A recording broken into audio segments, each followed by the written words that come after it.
If we decide to do this thing, we can do it successfully. And there's also no doubt in my mind that the whole world hangs in the balance.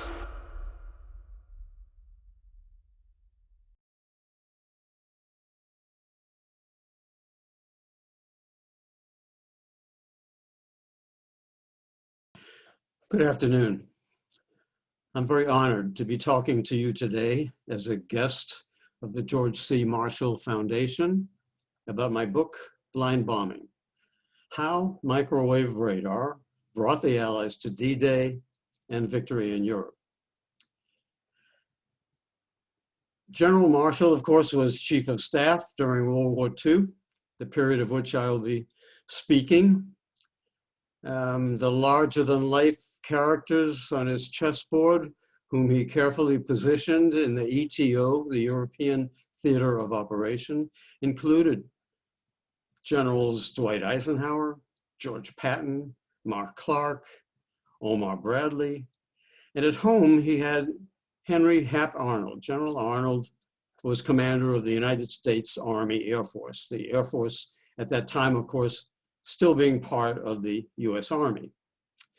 In those critical years running up to World War II, it's probably fair to say that the Air Force brass of the time were, on average, younger in their thinking and certainly more brash than their hidebound, many of them, counterparts in the older traditional forces, the Army, the Navy. Many of the latter were still, even sad to say, even closed-minded, or at least apathetic in considering and embracing new technologies in warfare. Even General Marshall once showed at least some of that entrenched apathy on the occasion of a luncheon that was arranged by General Arnold shortly after Marshall's appointment as Chief of Staff. Arnold invited Marshall to meet with him and a group of civilian scientists and university presidents. And though this group of civilians had already convinced Roosevelt of the need and the wisdom for having scientists and military people working together, formally linked for planning and research, and had, under the president's authorization, established the NDRC, the National Defense Research Committee, later known as the NRC, National Research Council. But too many of the military leaders were unconvinced that civilian scientists could be of any use to them. And after the lunch was over, Marshall was amazed that Arnold even knew these people. And he said to Marshall, according to Marshall in his memoir that he wrote after the war, "What on earth are you doing with people like that?" Well, Arnold said, using them. I'm using them to develop gadgets and devices for our airplanes that are far too difficult for Air Force engineers to develop for ourselves. And this leads me into my little-known story of how a small band of scientists, these same scientists, and a small band of military leaders worked together, first to rescue Britain, and then rescue the D-Day invasion, the planned invasion. The US strategy for getting to D-Day, according to what most of us know from the popular history books, was to strategically bomb Nazi Germany, destroy their war-making infrastructure, production plants, railroad, marshalling yards, their energy sources, oil refineries. Then land troops and supplies on the Normandy coast, secure the beachhead, and fight their way on to Berlin and victory. But this overarching account really ignores a relatively unknown story. We would not have gotten to D-Day as we know it on June 6, 1944, were it not for the invention by two British physicists on the very eve of the war, November 1939, of a small gadget, small enough to be held in the palm of a man's hand. They called it a resonant cavity magnetron. That's a mouthful, I know. But that gadget, unknown to the rest of the world, improved the performance of radar, as it was then known, by thousands-fold. The cavity magnetron enabled radar to operate at much higher, to transmit signals at much higher frequencies, and it was the key that unlocked the development of new top-secret weapons, offensive weapons, completely unknown to the enemy, microwave radar.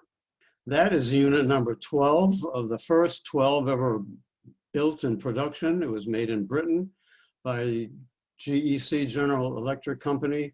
It's a British company, not associated with our GE. This is the actual unit that was brought to the United States by a British mission, a technical mission, and we'll talk about that later. Our radar engineers, when they first saw it, people at MIT, people at Bell Labs were astounded at the performance that was claimed, and then they tested it, and it was true.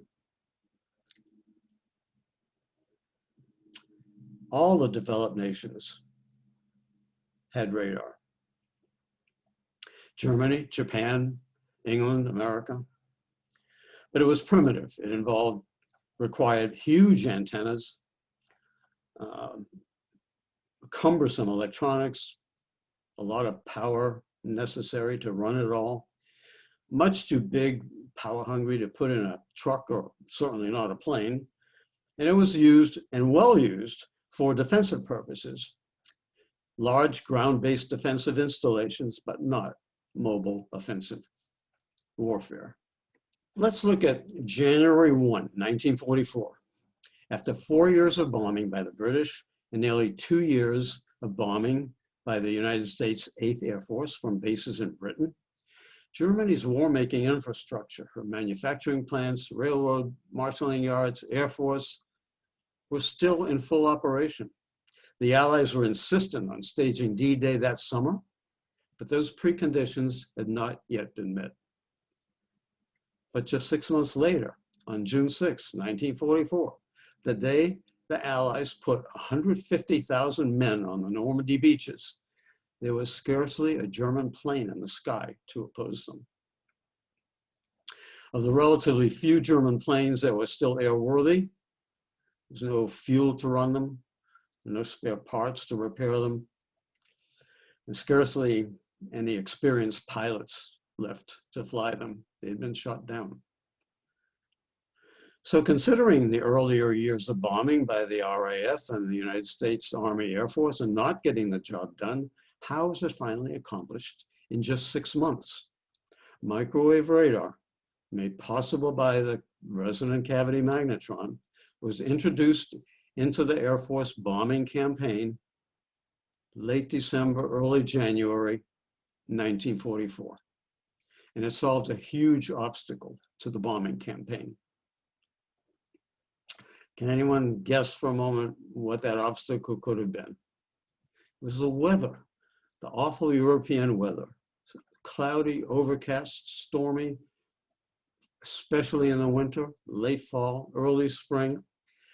Until January 1, 1944, statistics showed that 70 to 80% of all planned bombing missions were either scrubbed or recalled due to lack of visibility. On average, they were getting into the air to complete bombing missions 7 days a month. Not enough. By late 1943, Air Force leaders knew they had to do something different or they were going to lose their aircraft to the Pacific Theater. So they took a big chance. They listened to the scientists who told them that they had a new radar design that could be installed in heavy bombers, a few, and they would lead the formations. And thereby, the Air Force could get into the air every day despite the weather and finally achieve the prerequisites to D-Day. This plan was fiercely resisted by many Air Force leaders and veteran airmen in Europe. I'm going to share again. That's a radar-equipped B-17 dropping the first bombs and marker flares at the target. Cloudy, miserable, no visibility on the ground. The way you can tell if this is a radar-equipped B-17 is that, notice the belly, in the belly of the aircraft. They have removed the belly gunner's turret and replaced it with the radome, that bulb protruding from the belly. Inside that radome is a rotating radar antenna.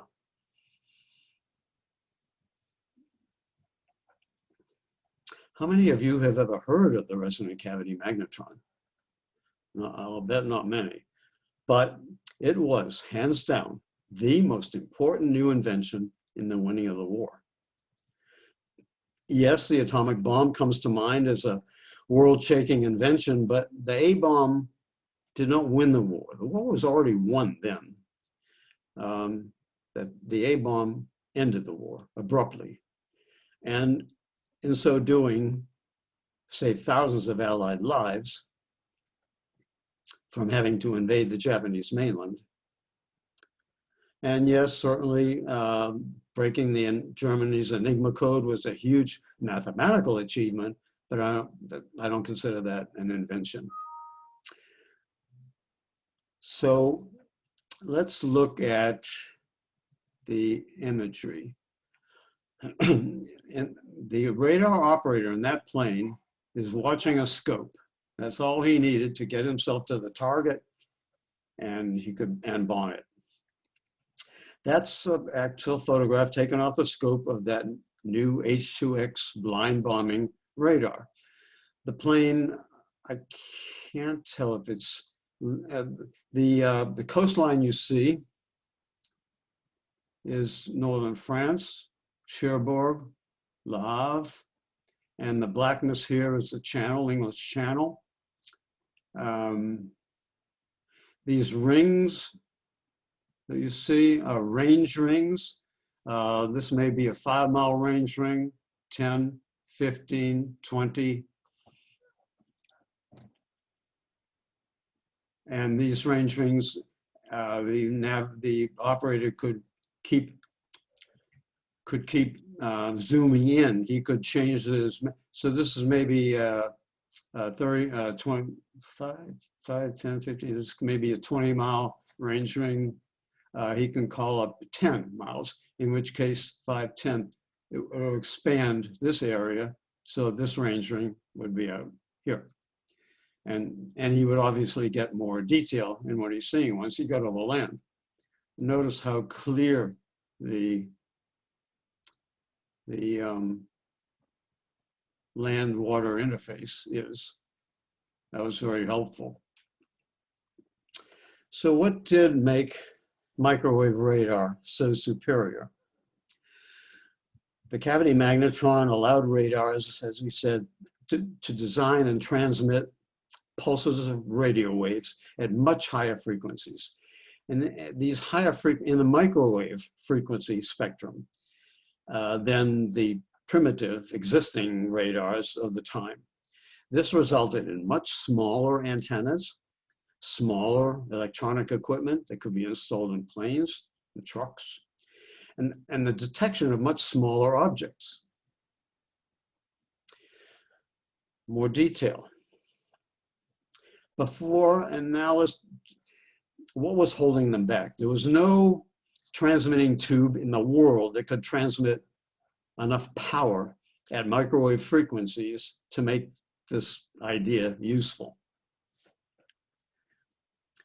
There was probably the best gadget was called the klystron.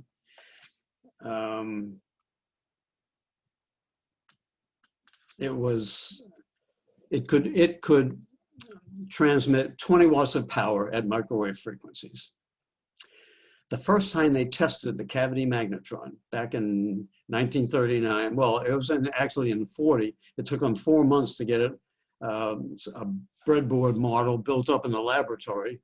They didn't know what to expect, and they tested it. Remember, 20 watts from the klystron. The first time they tested this gadget, they produced output power of 30,000 watts. That's the difference between the amount of light, let's say, emitted by a 20-watt light bulb compared to 3 carbon arc searchlights. That resonant cavity magnetron was the holy grail that radar developers around the world had longed for, had been seeking. And in 1939, only Britain had the technology. But they were at war in late 1939 when this invention was made.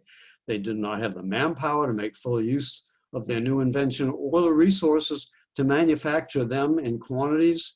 And they had other technical achievements secrets that they, and this certainly was a top secret. They had other secrets they were keeping close to their chests, but they knew at that point, they were at war, they needed the help of the US. And so even though we were still technically, this country was still technically neutral, they sent a technical mission led by Sir Henry Tizard, one of their leading scientists. And he brought with him, he chose a group to come with him. He chose military representatives from each of the forces, and he chose the scientists that knew these new technologies best. And they set themselves off in August of 1940 to the US to meet with scientists and military people. And they were hoping that we would be sufficiently enthusiastic to bring our own scientists to bear and our own vaunted production capabilities to bear, so that some of these ideas, these secrets they had, could be of use in this World War. Within months, a few months, a laboratory was established at MIT in Cambridge, Mass, staffed with the cream of American scientists, many future Nobel Prize winners. And in a matter of 3 months, they were testing working microwave radars, the capability of which had never been seen in this country. So what did microwave radar accomplish? Many things, but major accomplishments. It overcame the 2 major obstacles to D-Day, the U-boats and the European weather. The first obstacle was the Nazi U-boats. They were wreaking havoc in the shipping lanes to Britain. The island nation needed open shipping lanes to survive. They were at war, they were short of everything. Food for their citizens, tools, electrical components, weapons, ammunition, everything necessary for their survival. Many US government leaders and military leaders as well were convinced that Britain would fall. Hitler's plan was to invade Britain in September of 1940. He was massing troops. Europe had already been swarmed over by the Nazis, and he was building troops in northern France to do just that. Karl Dönitz was commander of the U-boat fleet, and he boasted that he could win the war with the U-boat alone. His goal was to sink 700,000 tons of shipping per month. That's more than the Allies could replace. In the first 6 months of 1942 alone, U-boats sank 585 ships, over 3 million gross tons, an average of 2 ships every day. And at the time, there probably weren't more than 35 U-boats in combat. Dönitz wanted 100 of them. There were months when U-boats were sinking these huge tonnages in the shipping lanes without the loss of a single U-boat. That's a very efficient weapon. So how to locate and destroy them was the problem. and the radar scientists hastily designed and built what they called ASV radars, anti-surface vessel radar sets. British Coastal Command installed these in their sea search planes, and the new microwave radars could even see, certainly a conning tower could sometimes see a periscope sticking out of the vastness of the ocean from a useful distance. No other radar in the world could even detect a single U-boat from in the ocean from any useful distance. Now, the U-boats were powered by storage batteries, which, when submerged, propelled them, and which ran all their electrical equipment on board. So they needed to surface every night under cover of darkness to recharge those batteries with their diesel engines. And that's when they were most vulnerable. Suddenly, at night, a U-boat would find itself bathed in light from above, and the bombs and the depth charges would fall. Dönitz wondered if the Allies had some new kind of radar that he didn't know, that nobody knew about. So he went to his scientists and asked them.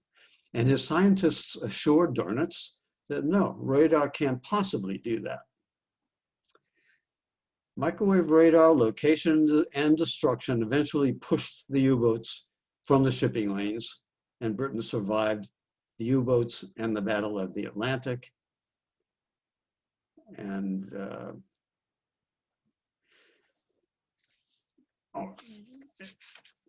Admiral Dönitz, in his own memoir, called those scientists that had come up with that radar the saviors of their nation.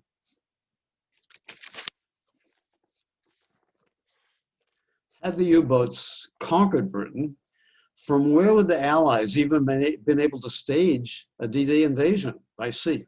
The rest of Europe was either Nazi-occupied territory or neutral. Had the U-boats not been conquered by microwave radar, how would the US have safely transported to England hundreds of thousands of men and their equipment and their trucks and their tanks and their ammunition to even think about mounting a D-Day offensive? So let's go to the second major obstacle, and that was the weather. As we said, on January 1, 1944, a planned D-Day offensive 6 months away, requisites for that offensive not yet accomplished because of the weather.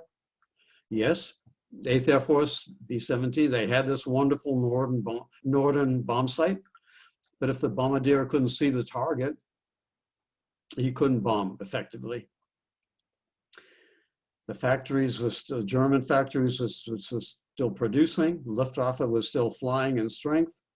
The Allies needed to get into the air every day that they could, bomb targets relentlessly, force, and this was a big part of their strategy at this point, force the Luftwaffe into the air because Germany was husbanding its aircraft at that point, knowing at some point a land invasion was going to come, force the Luftwaffe into the air so they could shoot them down. So at the beginning of January 1944, the 8th Air Force totally revamped their bombing protocols. They put the radar-equipped planes in front of the formations, and on January 1, there were only 12 of those planes in England, in combat. They led the way. The target was overcast and the bombardier couldn't bomb visually. The radar operator, by watching the images on his scope, comparing them to the targets on his maps, would drop the first bombs and marker flares. And all the planes following in his wake would drop on his markers. Blind bombing, for sure. This is a bombing mission, 8th over Hamburg. It's obviously overcast. You can see the lower box formation to the left, and the last plane in this a higher box to the right.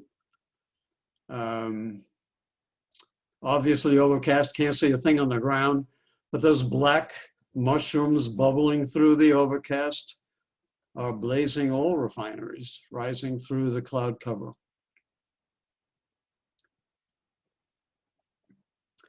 The plan, when it began, was fraught with startup problems, equipment failures, unforeseen crew failures, trying to implement a new offensive weapon. In the early days, it was close to being scrapped altogether. It was still fiercely resisted by veteran crews and squadron leaders for a number of reasons. Some were legitimate, some were not. First, radar bombing was not as accurate as the Norden bomb site, as visual bombing. But by getting into the air and completing so many more missions, they were certainly ahead of the game. Also, there was no combat experience prior to this. I mean, they weren't teaching this at West Point. These guys didn't know what, these radar operators that they had trained in a few weeks had never even, before they went to the secret training program, they had never even heard of radar in their lives. They're implementing a new offensive weapon with no procedures, manuals, by the seat of their pants, trial and error. So it took a while. But after a couple of months,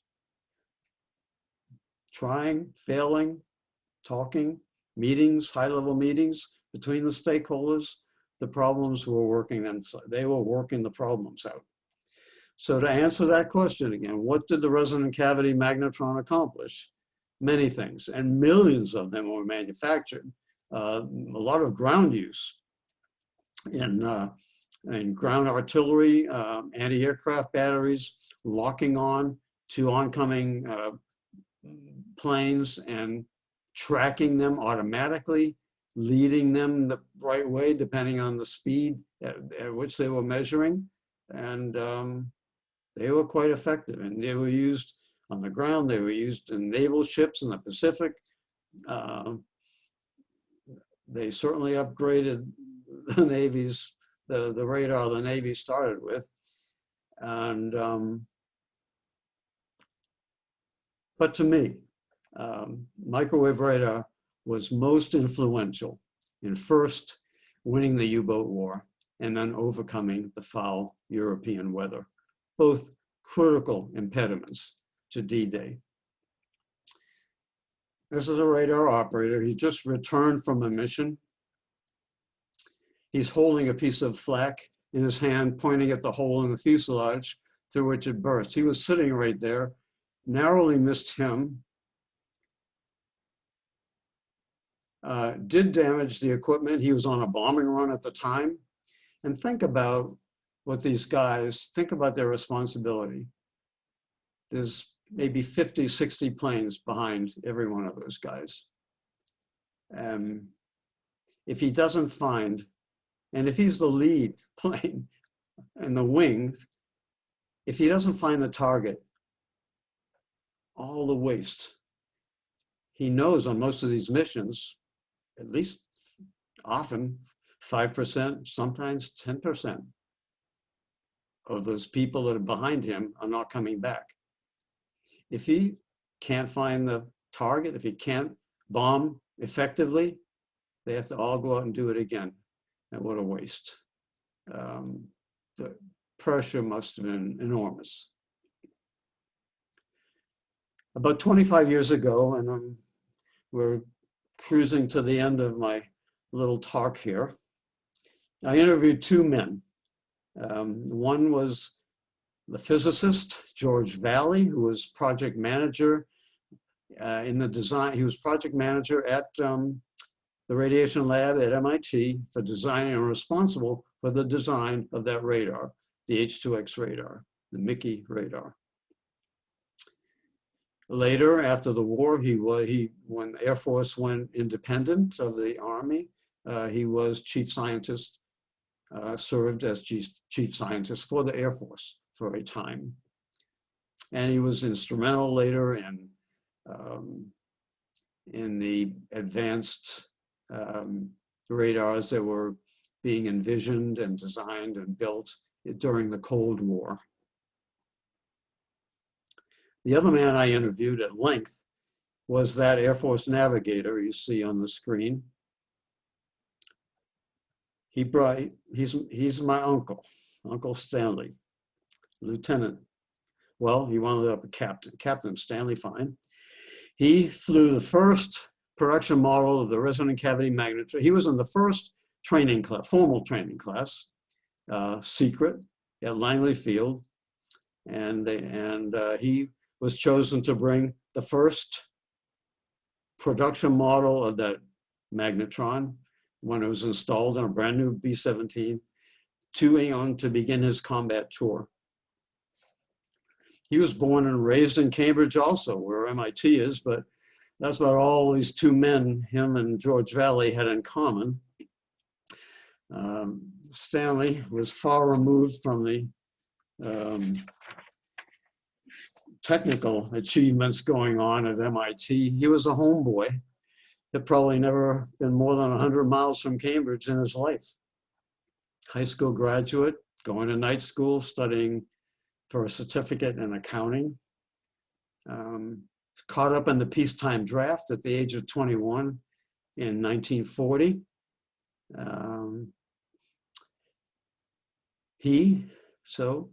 These two men well represent that small band of scientists and warriors I talked about, both British and American, who first had to overcome the resistance, the apathy of their own entrenched military establishment before they could go on and finally overcome the enemy.